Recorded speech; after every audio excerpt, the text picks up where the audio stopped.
Alors, bonjour tout le monde. Je vois qu'il y avait quand même pas mal de participants. C'est intéressant. Alors, sans plus tarder, je vais essayer d'être le plus bref possible parce que je veux quand même garder du temps pour des échanges. Donc, je suis évidemment pas tout seul à avoir travaillé sur cette question-là. Ça a été 3 ans de travaux, 3 ans et demi de travaux sur une évaluation du fonctionnement de l'entente multisectorielle à travers tout le Québec. Donc, il y avait mes collègues Annick Saint-Amand, Daniel Nadeau, Marie-Ève Clément, Delphine Canavézina et Sonia Elie. Donc, grosso modo, en guise d'introduction, un peu qu'est-ce que c'est que la question de la collaboration intersectorielle en santé, intervention socio-judiciaire. Je vais ensuite m'attarder à la question de l'entente multisectorielle en tant que telle. L'enquête qui a été commandée par les ministères qui sont signataires de l'entente pour étudier le déploiement de son déploiement à travers le Québec. Les principaux résultats quantitatifs, ce qu'en disent les enquêtes qualitatives et quelques-unes des principales grandes recommandations issues de nos travaux. Alors, on le sait de toute part, par définition, on le sait, la science a clairement démontré que en matière de santé, l'amélioration de la santé des populations, si les gens se parlent entre eux, si les gens collaborent, si les gens mettent en place des pratiques collaboratives, ben, en général, ça fonctionne mieux en matière de santé. En santé mentale, par exemple, on sait très bien que le cercle vicieux de la réhospitalisation à répétition, ça a beaucoup été aidé par le fait de mettre en place des mécanismes de concertation. Ceci dit, si dans le domaine de la santé, les services sociaux, on peut penser que c'est relativement facile, je dis relativement parce que ça reste encore une fois pas toujours un gage de réussite là, entre la réalité et la pratique, il y a tout le temps il y a souvent des écarts assez importants. Lorsqu'on tente de faire travailler ensemble des gens qui sont issus de différents systèmes, autrement dit qu'on sort de la question de la santé et des services sociaux, lorsqu'on parle de la police, des procureurs, des juges, etc., là, c'est une autre paire de manches et c'est pas mal plus compliqué. Euh, quels sont les enjeux qui sont liés à ça? Ben, effectivement, c'est que les cultures, les histoires organisationnelles sont très, très différentes. Les mandats, les juridictions sont spécifiques à chacun des acteurs. Il y a parfois aussi, il faut leur reconnaître, une forme de compétition quant à savoir qui va être le maître d'œuvre dans la résolution des problèmes qui font l'objet de l'entente. Et ça a des conséquences immédiates parfois. Ben souvent, on se retrouve à travailler un peu chacun de son côté en s'assurant de remplir. C'est un peu logique de remplir d'abord et avant tout les missions et les mandats qui nous sont propres. Puis on a tendance un peu dans la velléité de s'assurer qu'on réponde à nos mandats puis à nos missions, de parfois laisser tomber un peu la question des familles qui sont touchées par les drames, puis d'oublier un peu les enfants aussi avec lesquels on est supposé travailler. Alors, c'est ce qui va faire en sorte qu'en mars 2001, avant mars 2001, il y a eu plusieurs protocoles d'entente préalable entre les différents acteurs qui sont touchés par toute la question du mauvais traitement physique des enfants. Il y avait eu toutes sortes de protocoles parcellaires qui tentaient de faire en sorte de jouxter l'intervention des uns et des autres. Ça a plus ou moins bien fonctionné.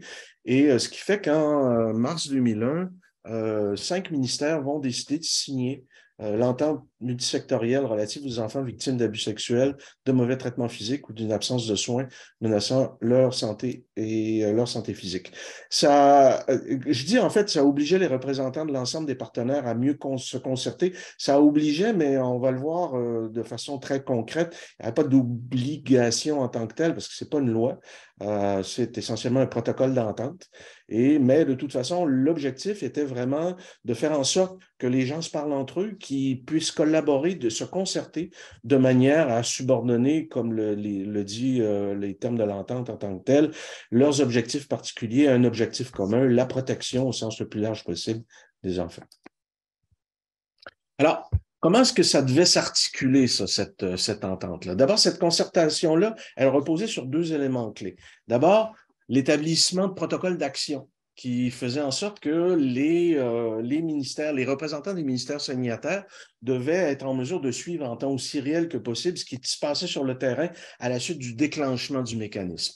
Et bien sûr, ce sur quoi reposaient ces protocoles d'action, évidemment, c'était la mise sur pied, l'utilisation de canaux d'échange de renseignements et de données susceptibles de faire en sorte qu'on savait ce qui était en train de se passer et que d'un côté, on allait s'occuper des enfants et des proches non-abuseurs et d'un autre côté, on veillait à assurer une démarche judiciaire, socio-judiciaire aussi stricte que possible pour une saine application de la justice à l'endroit des agresseurs. Pour que ça puisse s'actualiser de façon aussi efficace que possible, deux grands éléments, donc des processus et des modalités de formation continue, formation de base continue et des nouveaux intervenants, mais aussi la création de comités régionaux paritaires de tous les signataires susceptibles de discuter des difficultés rencontrées sur le terrain, de mettre en place des solutions novatrices qui puissent s'adapter aux réalités locales pour prévenir les difficultés, puis s'assurer que la collaboration se déroule bien. Un premier bilan va être réalisé par le ministère de la Santé et des Services sociaux en 2007, suivi un bilan qui est relativement négatif. C'était une enquête essentiellement qualitative par voie de sondage qui avait été faite auprès de l'ensemble des régions et de représentants des ministères signataires de l'entente en 2007, qui montrait qu'il y avait pas mal d'accros, il y avait pas mal de difficultés. Il y a eu deux autres enquêtes qui ont été réalisées plus localement dans la région de Québec, une en 2015 et l'autre en 2016 que j'ai piloté moi-même, qui montrait qu'en fait, qu'il y avait des difficultés sur les deux plans principaux d'ancrage de la concertation. Le premier problème, c'est qu'on était à peu près incapable de suivre pas à pas ce qui était fait par les représentants des ministères signataires. Savoir comment ils se complètent, comment ils se coordonnent, s'assurer qu'ils n'empiètent pas leurs actions les uns sur les autres. Et ce qui était en grande partie responsable de ça, la quasi-inexistence de canaux officiels de partage et d'entreposage communs des données qui étaient mises en branle par les actions suite au déclenchement d'une entente multisectorielle. Alors, c'est un peu suite à ça que les ministères, au printemps 2007, vont se cotiser pour mettre sur pied une demande de recherche qui va passer par le Fonds québécois de recherche Société et Culture, de manière à enquêter sur l'ensemble du dispositif à travers toutes les régions du Québec. Nous, mon équipe et moi, on dépose une lettre d'intention et en décembre 2017, on obtient la subvention et s'amorce à ce moment-là les demandes d'accès aux données quantitatives, c'est-à-dire les bases de données des 16 régions socio-sanitaires du Québec, et les bases de données des PCP, du Bureau de la Direction des poursuites criminelles et pénales. Il y a évidemment toute une série de demandes de permission pour contacter les représentants des organisations participantes. Alors, inutile de vous dire que ce sont des démarches qui sont, et évidemment, toutes les demandes de certification éthique. Inutile de vous dire que ce sont des démarches qui sont extrêmement longues, extrêmement complexes. Pour ce qui est des CIUS et des CIS, puis de pouvoir rencontrer, faire des entrevues avec les intervenants, on a 14 mois de travail qui vont se dérouler devant nous. Pour ce qui est de pouvoir avoir accès à certains éléments des bases de données de la Direction des poursuites criminelles et pénales, ce n'est pas 14 mois, c'est 18 mois de travaux qui vont être nécessaires, notamment par le fait qu'on nous demande de passer par la Commission d'accès à l'information, ce qui demande des démarches particulièrement lourdes, particulièrement complexes. Alors, c'est grosso modo le travail qui va nous attendre à partir du moment où on reçoit la subvention. Alors, quelles sont les approches méthodologiques qui vont être préconisées? D'abord, les approches quantitatives. On va exploiter 3 grandes bases de données. Celle dont je viens de discuter rapidement, à savoir celle des centres intégrés, 16 bases de données, donc sur un volume d'à peu près 3 années, on va disposer en tout et pour tout d'un corpus de 20 000 dossiers. En avril 2017, il y a la possibilité pour la première fois dans les bases de données des CIUS et des CIS, dans les données informatiques des CIUS et des CIS, la possibilité de faire une extraction uniquement des dossiers qui sont liés à l'ouverture d'une entente multisectorielle. Avant ça, c'était littéralement impossible de le faire parce qu'on n'avait pas la mention de cette particularité-là. Donc, ce sont des dossiers qui sont uniquement, dans ce cas-ci, des dossiers d'entente multisectorielle. Il y a ensuite un travail d'exploration de la base de données de la Direction des poursuites criminelles et pénales. L'objectif ici était essentiellement de tenter de répondre à la question, oui, mais quelles sont les suites judiciaires qui sont données à l'ouverture d'une entente multisectorielle pour ce qui est s'assurer, en fait, parce que c'était une des questions des ministères demandeurs au départ, à savoir, est-ce qu'il y a un potentiel, un potentiel de dissuasion suffisamment important dans les suites judiciaires qui sont données à l'ouverture d'une entente multisectorielle, s'assurer en fait que les personnes soupçonnées de l'infraction ne récidivent que le moins possible et comprennent le message. Donc, c'était un peu grosso modo la question qui était demandée. Et pour ce faire, on a voulu travailler au niveau des dossiers pour une raison très simple, c'est que à chaque fois qu'il y a une entente multisectorielle, normalement, qui est déclenchée au niveau des centres intégrés, normalement, il y a l'ouverture d'un dossier. En théorie, on va le voir tout à l'heure, qu'en réalité, c'est une toute autre paire de manches. Il y a normalement un dossier qui est ouvert également aux poursuites criminelles et pénales dans les bases de données du Québec. Finalement, troisième élément plus quantitatif, on a pu, via les travaux de ma collègue Marie-Ève Clément, on a pu réaliser, insérer un certain nombre d'items auprès d'un sondage pan-québécois qu'elle réalisait auprès de l'ensemble des intervenants sociaux susceptibles d'être impliqués dans l'entente multisectorielle, un certain nombre de questions liées spécifiquement au niveau de connaissance que ces acteurs-là avaient de l'entente multisectorielle et sur le fait de vérifier jusqu'à quel point ils étaient impliqués ou non. Donc, il y a 1500 répondants qui vont répondre au sondage et nous permettre une approximation de savoir est-ce qu'ils se sentaient formés, est-ce qu'ils se sentaient impliqués là-dedans. Donc, ça, c'est pour le quantitatif. Pour le qualitatif, ensuite, il y a eu deux grands groupes d'entretiens qui ont été faits. D'abord, des entretiens qui vont être réalisés auprès de l'ensemble des représentants des 5 ministères signataires sur des thèmes généraux, la perception du fonctionnement actuel du mécanisme, les impacts de la restructuration de l'offre québécoise suite à la réforme de 2015, les palliatifs qui ont été déterminés régionalement quant aux problèmes vécus. Alors, des entretiens, donc une soixantaine d'entretiens individuels et de groupe qui vont être réalisés dans les régions urbaines, périurbaines, et par la suite, dans une deuxième vague, dans les régions plus excentrées du Québec. Je pense à l'Abitibi, la Côte-Nord, etc.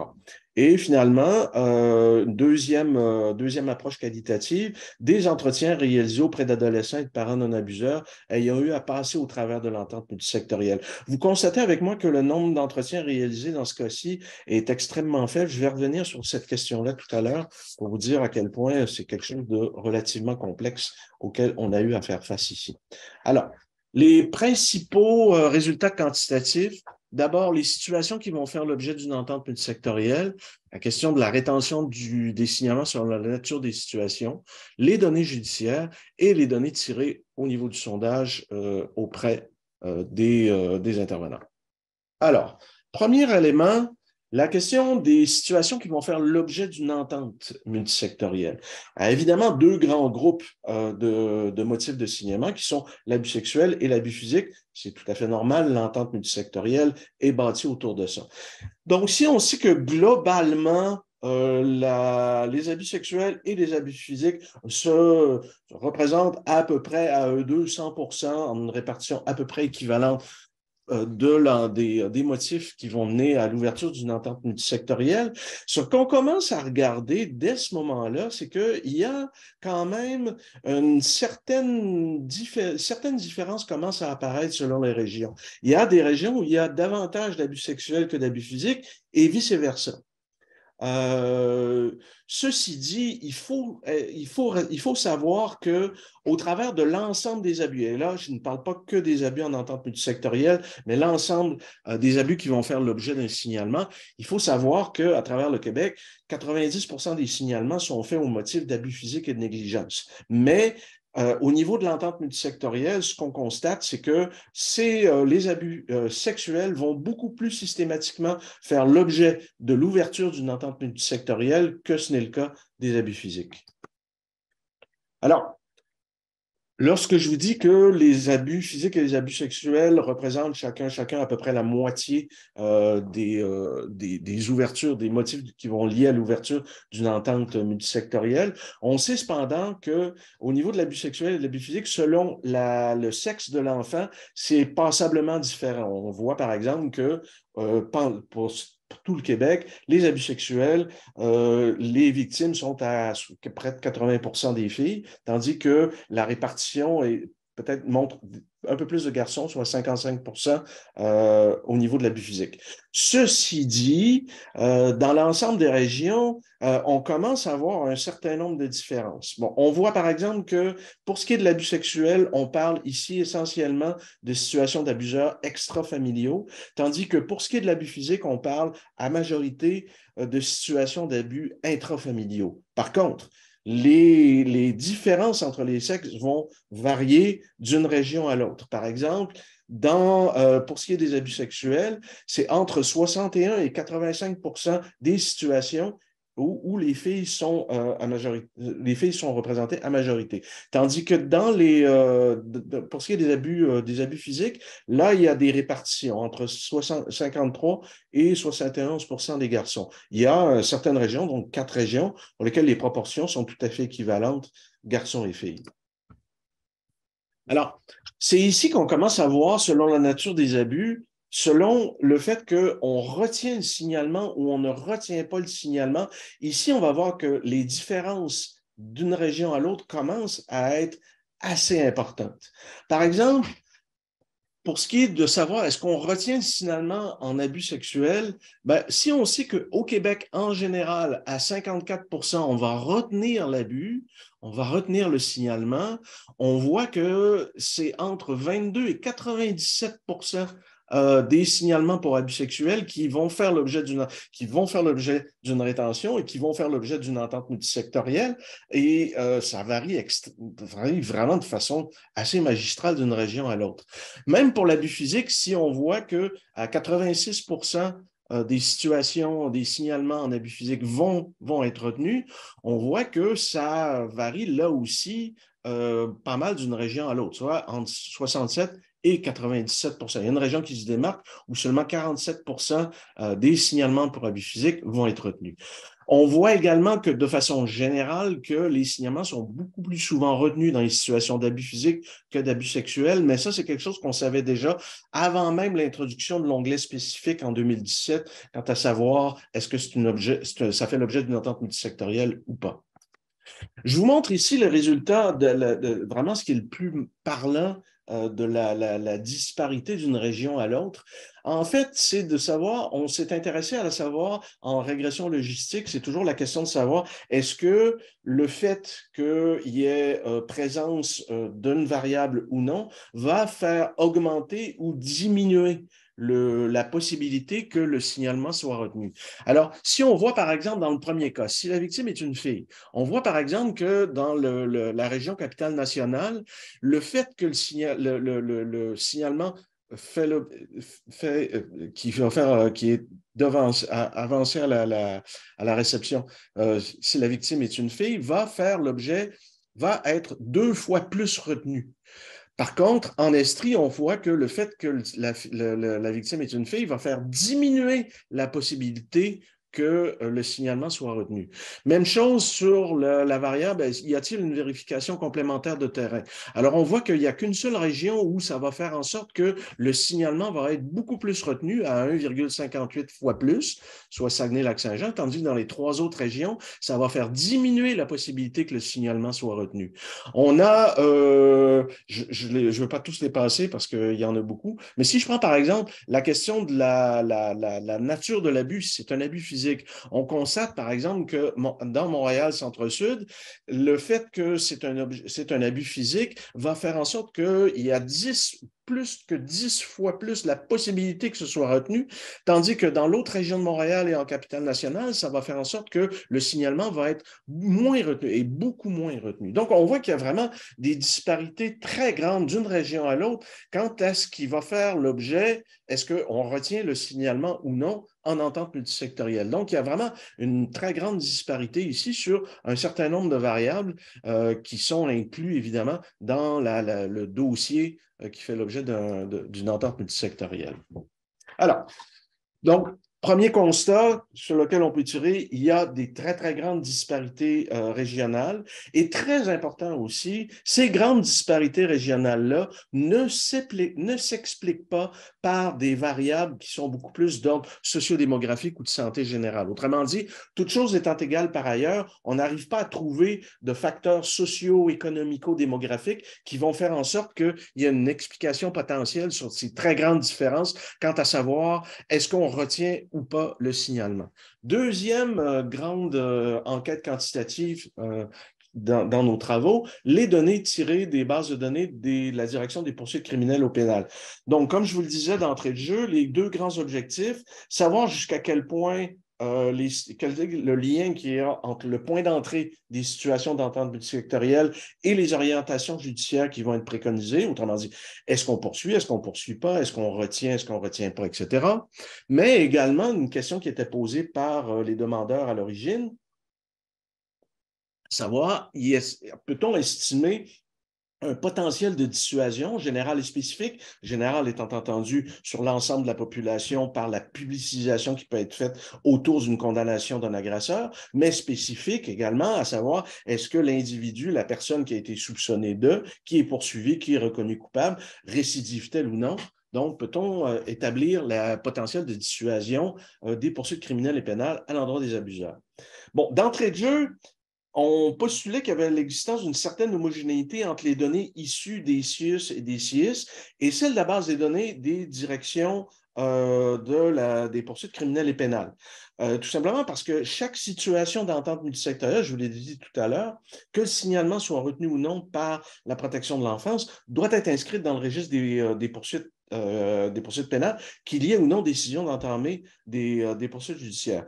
On s'est aperçu, et vous allez le voir tout de suite, que ce n'était pas tout à fait le cas. Alors, juste pour vous montrer une idée, pour vous donner une petite idée de l'immense disparité entre ces deux bases de données-là. Vous avez dans la colonne de gauche les chiffres des dossiers inscrits pendant la période qui nous a intéressés, pendant une période clé. Donc, sur le nombre de dossiers qui étaient inscrits en entente multisectorielle pour chacune des 16 régions québécoises. Et vous avez à droite le nombre de dossiers avec le pourcentage correspondant de l'ensemble des dossiers qui étaient rentrés dans les CIUS et les CIS, mais cette fois-ci pour un district judiciaire à peu près correspondant sur le plan géographique. Par exemple, si je prends dans le premier cas, dans le Bas-Saint-Laurent, il y a eu 410 dossiers pour la période de référence qui était analysée ici. Il y en a eu seulement 50. Qui ont fait l'objet d'une entrée dans le système de données des poursuites criminelles et pénales. À Montréal Centre-Sud, par exemple, on a pour la période de référence 1010 dossiers. Seulement 96 de ces dossiers-là vont se retrouver dans les bases de données des poursuites criminelles et pénales. Et ainsi de suite. On a même un cas un peu extrême qui est celui des Laurentides, par exemple, où il y a eu 452 dossiers. Or, sans qu'on sache absolument aucunement pourquoi, il y a eu 246,5 fois plus de dossiers inscrits dans les données des poursuites criminelles et pénales. Tout ça pour vous dire, au bout du compte, qu'on a décidé de laisser complètement tomber cette portion-là de nos travaux pour une raison très simple, c'est qu'il n'y avait tellement pas de possibilité de se fier à ces données-là que la question de répondre aux éléments sur la dissuasion devenait à toute fin utile impossible. Il y aurait eu possibilité, on en a parlé lors de nos rencontres de suivi avec les ministères, c'est sûr qu'il y aurait eu possibilité jusqu'à un certain point d'aller vérifier dans les plumitifs des tribunaux est-ce qu'il y a eu quels ont été les éléments de condamnation, quelle a été la nature des dossiers, etc.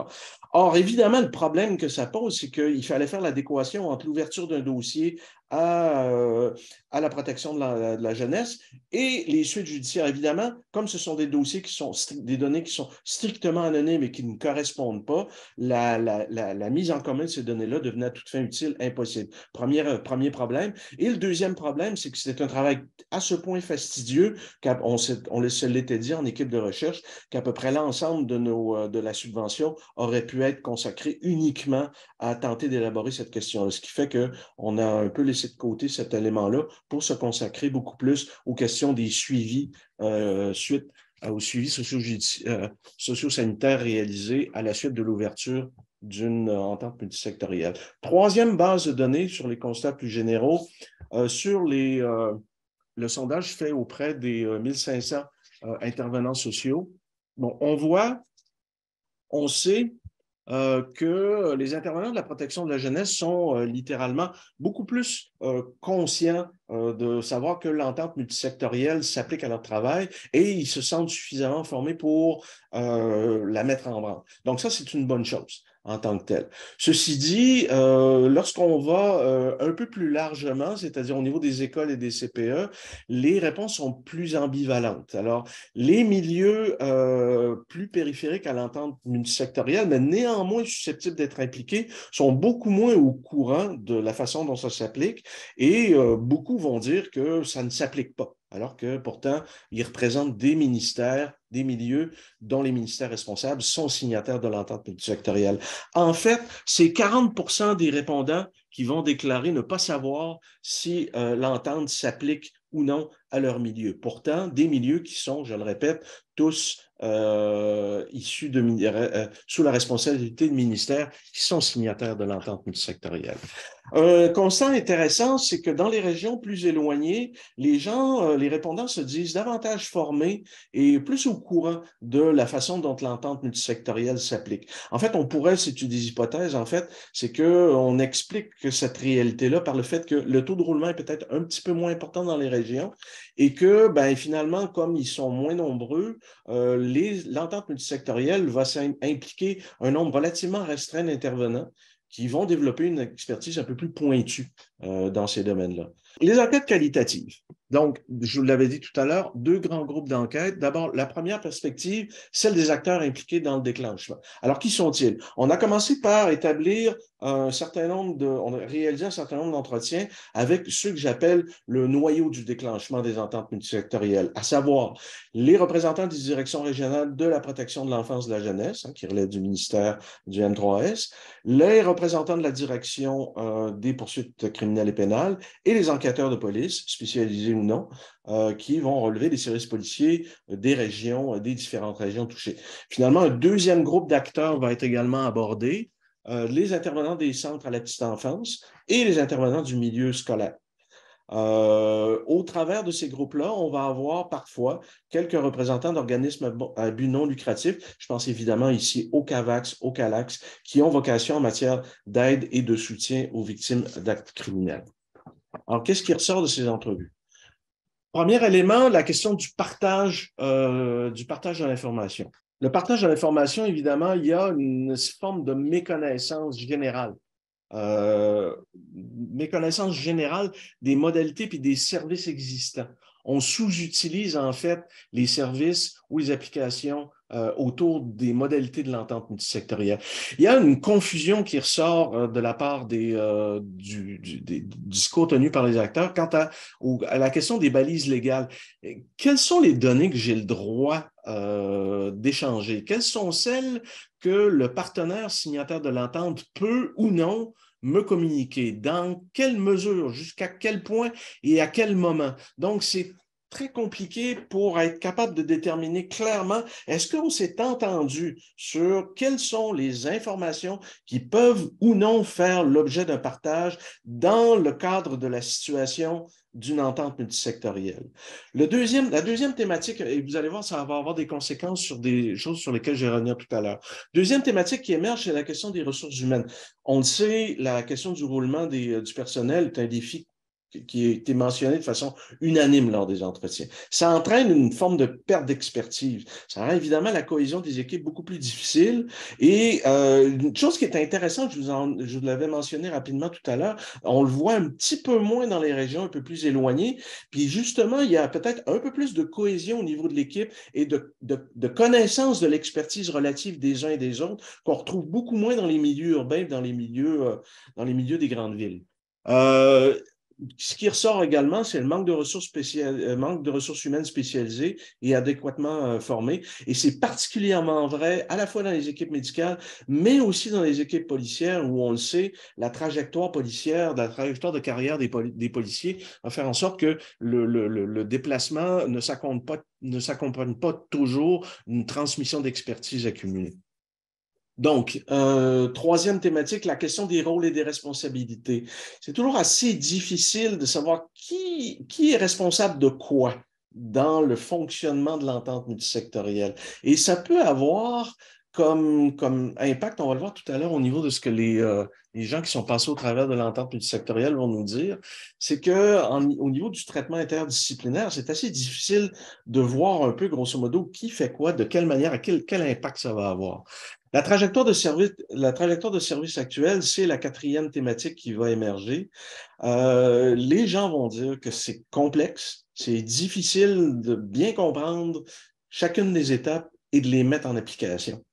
Ça a comme effet concret que plus on avance, je vous le dis de façon très spontanée, l'entente multisectorielle, de façon générale, lorsqu'elle est ouverte, les débuts, ça fonctionne relativement bien. Autrement dit, les gens vont être en concertation au moment où l'entente multisectorielle est ouverte, où l'entente multisectorielle va commencer à s'appliquer, ce qui fait qu'au début, la concertation se fait relativement bien et relativement vite aussi. Mais très rapidement aussi, on va perdre de vue ce qui va se passer.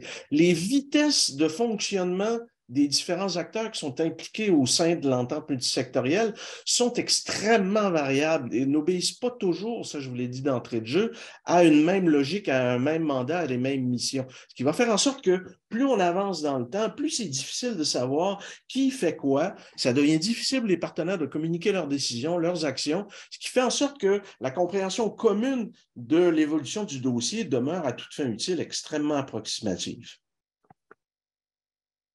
Alors, deuxième élément d'enquête qualitative, celle des adolescents et des parents non abuseurs qui ont eu à vivre. Alors, quand on est parti sur ce plan-là, on a été relativement naïf. On s'attendait à réaliser une soixantaine d'entretiens à travers l'ensemble des régions du Québec. Pour ce faire, c'était assez difficile pour nous de demander aux intervenants, dans un premier temps, de demander aux intervenants des CIUS et des CIS d'intéresser les gens parce qu'ils sont un peu en situation d'autorité. C'est pas toujours évident en termes de rapport. Donc, bref, on s'est dit, on va se tourner vers l'acteur qui nous semblait être le plus neutre dans l'ensemble des processus. C'était essentiellement les intervenantes du CAVAC qui étaient impliquées dans ces dossiers-là. Or, ces gens-là ont fait, malgré toutes les relances qu'on a faites, ont eu énormément de difficultés à convaincre des gens de participer à nos travaux.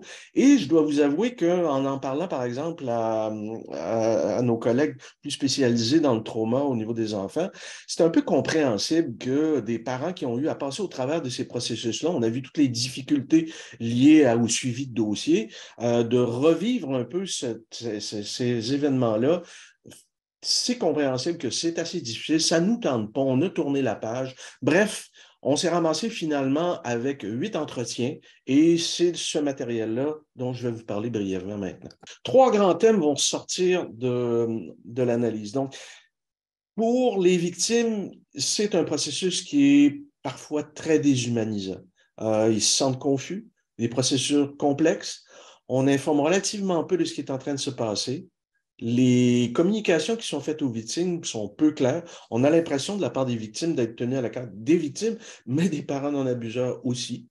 Pour ce qui est des victimes, comme il y a eu des adolescentes qui sont passées au travers du processus et ont accepté de nous en parler, ils parlaient d'horaires incompatibles avec la simple réalité scolaire. Ben là, je suis convoqué, mais j'ai de l'école à ce moment-là, etc.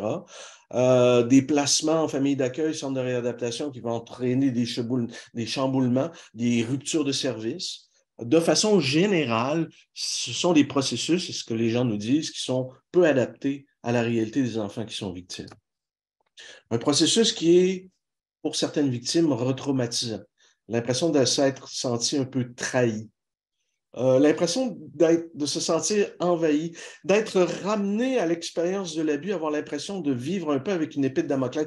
Je vais retourner en cours alors qu'on m'a dit qu'il n'y a pas d'accusation qui vont être reportées. C'est des choses qui nous ont été dites. Des délais très importants entre les différentes étapes qui vont faire en sorte que ça peut affecter de façon très évidente la motivation de l'adolescente entre le moment du dévoilement qui va, la velléité de vouloir participer à l'enquête qui va peu à peu s'effriter devant le fait que la chose prend une ampleur qui n'avait pas été vécue. Ça va affecter la crédibilité du témoignage, c'est-à-dire pas de se sentir pas vraiment en mesure de rendre ce qui a été vécu, de se sentir abandonné. L'intervenante qui devait apporter un soutien, tout à coup, elle n'est plus là. Un soutien peu présent, inadéquat, qui peut favoriser un traumatisme secondaire. Donc, c'est un processus retraumatisant, mais en même temps, c'est une chose qui est intéressante, qui est ressortie des entrevues, qu'il y avait au travers du processus des rencontres qui vont se passer entre les victimes, les parents d'un abuseur et certains intervenants qui vont faire en sorte que, tout à coup, on voit comme un peu la lumière autour de ça. On voit des intervenants qui sont disponibles émotionnellement, physiquement. Une empathie une empathie qui est vécue, une présence sécurisante pour mettre l'adolescent à l'aise, atténuer son stress.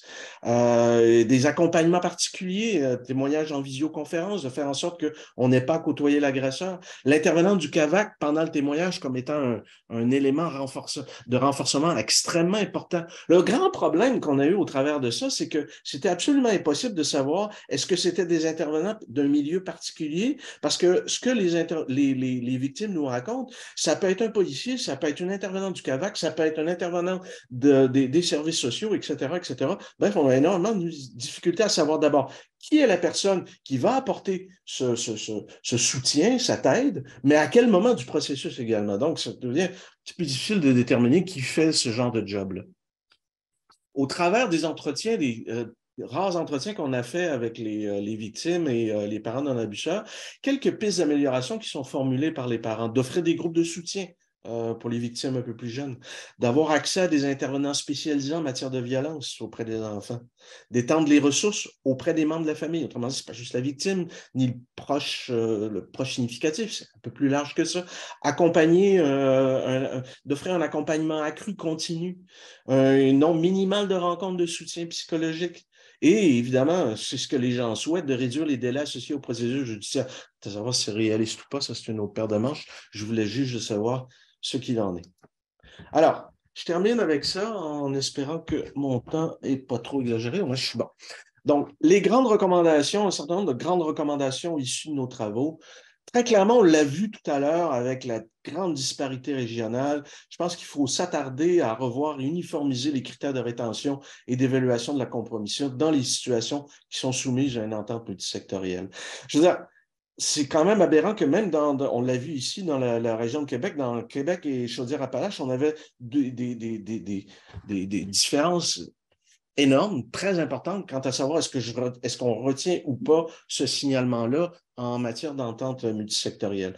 Donc, ça devrait être traité de manière similaire en regard du déclenchement et du déroulement de l'entente multi lors de la réception des signalements à la protection. Les familles devraient recevoir une offre de service similaire en regard de l'entente multisectorielle et indépendamment de la région administrative où elles sont reçues. Là, je veux dire, il ne peut pas y avoir de disparité quant à savoir parce que tu es dans telle région, tu vas avoir des services de meilleure qualité que dans celle-là. À mon avis, c'est injustifié et injustifiable. Deuxième élément important, revoir le cadre, baliser clairement le début et la fin de la concertation dans le cadre de l'entente multisectorielle. On était encore, au moment où on faisait nos travaux de recherche, on était encore dans des situations où les acteurs de terrain ne s'entendaient même pas dans une même région quant à savoir à quel moment, pour ce qui est d'ouvrir l'entente multisectorielle, malgré toutes les disparités, quant à savoir est-ce qu'on retient ou pas, ça va, les gens s'entendent relativement bien. Où c'est beaucoup plus compliqué, par contre, c'est de savoir quand est-ce que ça termine. Alors, pour les uns, notamment à la direction de la protection de la jeunesse, l'entente multisectorielle s'arrête à partir du moment où il y a une décision qui a été prise, par exemple, de ne pas retenir le signalement. Donc, l'entente s'arrêterait là. Pour les policiers enquêteurs qui se retrouvent dans une situation où il y a une situation d'abus sexuel avéré, c'est beaucoup plus complexe parce qu'ils ont besoin de ces dossiers-là, ils ont besoin de la collaboration. Or, ils peuvent se retrouver assez facilement devant une porte fermée et être obligés d'enclencher des demandes à la Cour pour pouvoir accès à des dossiers, avoir accès à des données qui, normalement, devraient être inclus à l'intérieur de ce qu'on entend sur l'échange d'informations dans le cadre de l'entente multisectorielle. Donc, le partage d'informations devrait être possible de la divulgation des abus jusqu'à la fin des procédures judiciaires relatives à cet abus, étant entendu que pour plusieurs des acteurs, l'entente multisectorielle, elle s'arrête à la fin des procédures judiciaires. Le troisième élément de recommandation qui ressort de nos travaux, la question de bonifier le rôle de soutien que peuvent jouer les intervenants des CAVAC. Il y a plusieurs cas de figure qui ont fait l'objet de nos travaux où on voit que les intervenants sont très présents dans l'entente multisectorielle. Et l'implication semble favoriser les références tant des parents que des enfants et des adolescents vers les services d'aide et de soutien. Il y a évidemment aussi tout le travail d'accompagnement de l'enfant témoin. Je sais que les CAVAC ont mis en place des programmes d'aide et de soutien et de formation littéralement pour que les enfants puissent passer au travers du témoignage en étant le moins traumatisés possible. Donc, il y a quand même un travail que ces gens-là font qui n'est pas tout à fait et assez injustement reconnu dans le cadre du fonctionnement de l'entente multisectorielle. Évidemment, il y a des enjeux autour de ça. C'est que si on ouvre la porte trop grande sans accompagner par plus de ressources, bien évidemment, il va y avoir une surcharge de travail et on ne sera pas plus avancé à ce niveau-là.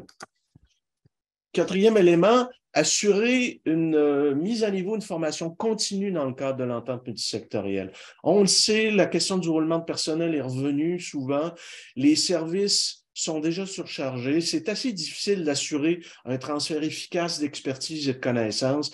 Une formation continue, donc, devrait être dispensée annuellement avec un calendrier qui est établi et sur lesquels tout le monde s'est entendu. On propose 2 volets, en fait, pour ne pas faire en sorte de surcharger l'ensemble de l'intervention sur la formation. Donc, une sensibilisation, formation de base offerte à tous les représentants et les intervenants des milieux qui sont sous la responsabilité des ministères signataires de l'entente. On vous l'a vu tout à l'heure, quand 40% des intervenants des milieux qui ne sont pas directement concernés dans l'ouverture de l'entente immédiate ne savent même pas si l'entente s'applique ou non à leur milieu, alors que c'est le cas, ben, on a un problème ici.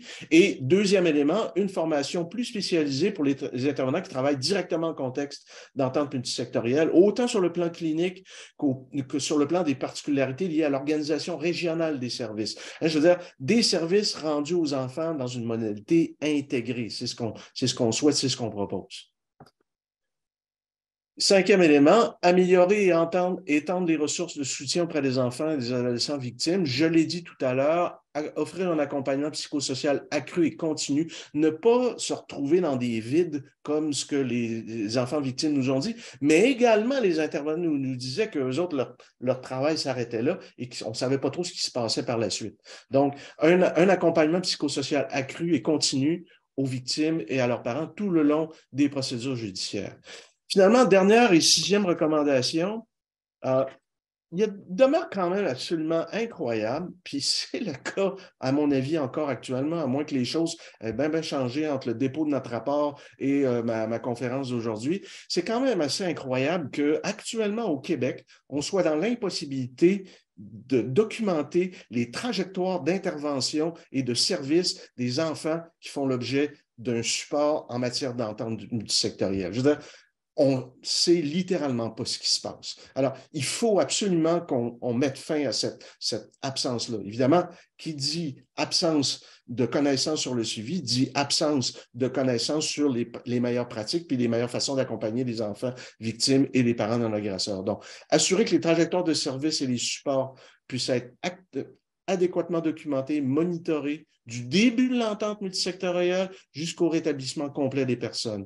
Allouer suffisamment de ressources pour assurer un suivi longitudinal à long terme, c'est-à-dire penser globalement, mais également prévoir la mise en place de mécanismes suffisamment souples pour qu'ils puissent être adaptés aux contingences géographiques et organisationnelles locale et régionale. Et j'aime tout le temps dire, penser globalement pour pouvoir agir ensuite localement. Voilà, mesdames et messieurs.